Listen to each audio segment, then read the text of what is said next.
big announcement here. I've decided that I'm going to shift my content. So no more real estate talk. The reason why is because I'm not doing real estate. Simple as that. You know, I'm not looking to buy homes. I'm not looking to renovate or sell homes. And currently, before, I was focused on doing a bunch of different businesses. So I've decided that I'm going to focus on retail, clothing. For those that don't know, I have a clothing store here in Flatbush, Brooklyn. So I'm going to focus on retail and how to make your business better if you're a retailer.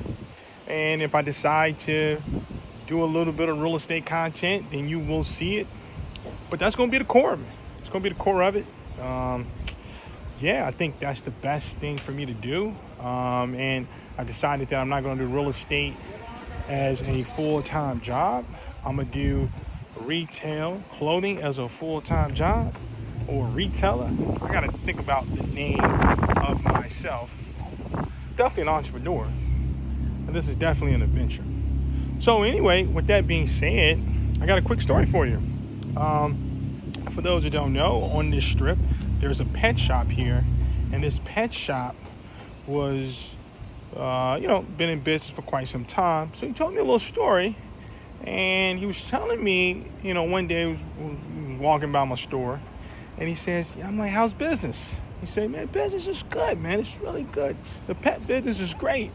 I say, oh, really? I'm like, how long have you been in town? He said, well, been over here a little over 25 years. And right now I've decided that I'm going to renew my lease for another 10 years. And the guy's in his 70s. And he says, I remember when I first opened the store, I had a partner. And me and the partner would discuss whether or not we should sell the business or keep the business. Even at that time, the business was doing well. I wanted to keep the business. My partner wanted to sell the business. So, long story short, the guy said, look, let's sell the business. So they both agreed to sell the business. So the buyers that would come to the store, they would always look at him and ask him, are there any robberies happening? Have you been faced with any thieves or anybody trying to steal from you in the community? And he's like, no, nothing never happened. Nothing never happened. I never had any robbery at this store. And the next buyer would come and sort of ask the same question. Has there been any robberies? He's like, no, I never had any robberies in the store. So ultimately, they didn't sell the business. This guy was able to buy his partner out. And now, 20 years later, the business is booming. And about 6 months ago, the guy went to a pet conference. And he saw one of the buyers there. Now, this particular buyer knew that he was doing really well because he knew the supplier that supplied all pet stores. And I guess one of the suppliers told him that this retail store is doing really well. So the other pet operator knew this guy was doing well. So the guy comes up to the other guy and he says, man, I haven't seen you in a long time, man. How's business? He says, man, business is great.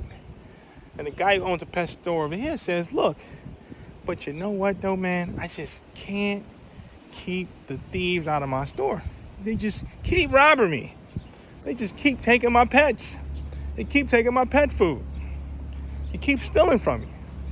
I don't know what to do about it. I got to figure something out. And when I say that guy, who was one of the buyers from before, face dropped.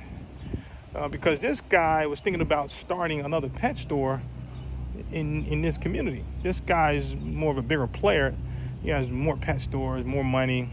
So he can easily open up a pet store around here, but it will crush this guy. So the guy had to say something to get him off his back. More of the story is, hey, business is war, and war is business. And on that note, take care. Until the next time, take care.